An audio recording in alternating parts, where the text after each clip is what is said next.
লাল মামুন ওরফে প্রিন্স মামুনের বিরুদ্ধে ধর্ষণের অভিযোগে করা মামলার সত্যতা পেয়েছে পুলিশ। পালা পালা পালা। হ্যালো বেবিরা, welcome to another brand new video. তো আমি এখন কথা বলবো আমাদের টিকটকের রাজকুমার এবং ফেসবুকের রাজকুমারী আমাদের লাইলা আপু এবং প্রিন্স মামুন রে নিয়ে। তো ঘটনা যা হয়েছে তা বলি।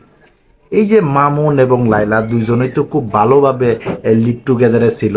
তারা দুজনে কত কিছু যে করছে সেইগুলো তো আপনারা জানেনই। প্রতিশ্রুতি দিয়ে একই ফ্ল্যাটে একসঙ্গে স্বামী স্ত্রী হিসেবে বসবাস করতে থাকেন।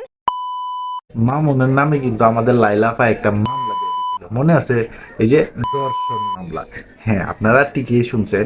ওই মামলায় কিন্তু পরবর্তীতে মামুন কিন্তু আবার জামিনে বাইরে হয়েছিল, নানান কাহিনী হয়েছিল, এমনকি দুধ দিয়েও কিন্তু গোসল করছিল। তো তারা তো পরে আলাদা হয়ে গেছে, একজন একজনের সাথে সম্পর্ক নাই।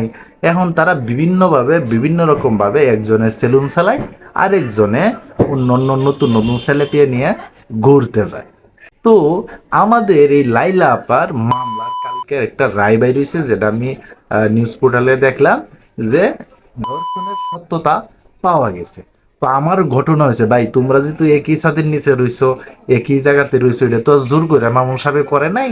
আর লাইলা আপা আপনিও তো মনে করেন যে এইভাবে শুয়ে আছিলেন না, আপনিও তো মনে করেন যে দুজনেই একসাথে হয়ে কিন্তু কামরা করেছিলেন। তো আপনারা যেহেতু অস্বীকার করছে, আপনারা যেহেতু বিয়া করবো না, পরে কিন্তু ওনার নামে মামলাটা দেয়া দিয়েছেন, তাই তো? হ্যাঁ, এটা কিন্তু মনে রাখেন। তো আমার কথা হইল, লাইলা আপা আপনি বা কেমন মানুষ? আপনার স্বামীর সাথে নাকি ডিভোর্সও হয় না, আমি নিউজে দেখলাম। তো ডিভোর্স ছাড়া অন্য আর একটা পোলারে আপনার ঘরের মাঝে নেই কাম করবেন? দোষটা কি শুধু আমাদের রাজকুমারের? এই আপনার কি কোনো দোষ নাই? হ্যাঁ, আপনার কোনো দোষ নাই, আপনি কে লাগে এরকম কাম করেন? তার মানে তো আপনারও চরিত্রে ঝামেলা আছে। মানলাম আমাদের মামুন সাহেবের চরিত্রে ঝামেলা আছে, আপনারও তো আছে। তো আপনার চরিত্রটা আগে ঠিক করেন, পরে না হবে বেটা চরিত্র যায় ধরে।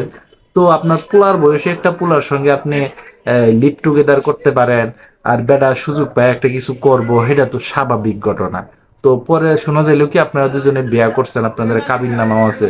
তো জোর করে আপনারা কিরকম ভাবে এটা করলো, আমার তো ভাই মাথার মাথায় খেলতেছে না। আপনারা যারা আমার ভিডিওটা দেখেন, আপনারা একটু কমেন্ট বক্সে জানান যে বিয়ার পরে যদি স্বামী স্ত্রী যদি মেলামেশা করে, তাহলে এটা জোরপূর্বক কেমনে হয়? তো এই ধরনের আইন নেওয়া ফাইজলামগির এই টিকটকাররা, এই যে ফেসবুকে যারা কাজ করে, তাদের মধ্যে এটা দেখলাম যে এখন দুধবাত হয়ে গেছে গা। মানে আইন লয়ে ওরা এখন মজা করে। আমার মনে হয় শুধু মামুন রে না, এই দুজনরেই একসাথে আইন না পানিশমেন্ট দেওয়ার দরকার।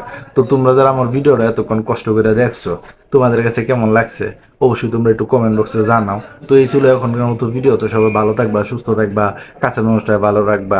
ধন্যবাদ সবাইকে, আল্লাহ হাফিজ। আর হ্যাঁ, সাবস্ক্রাইব করো। বাই।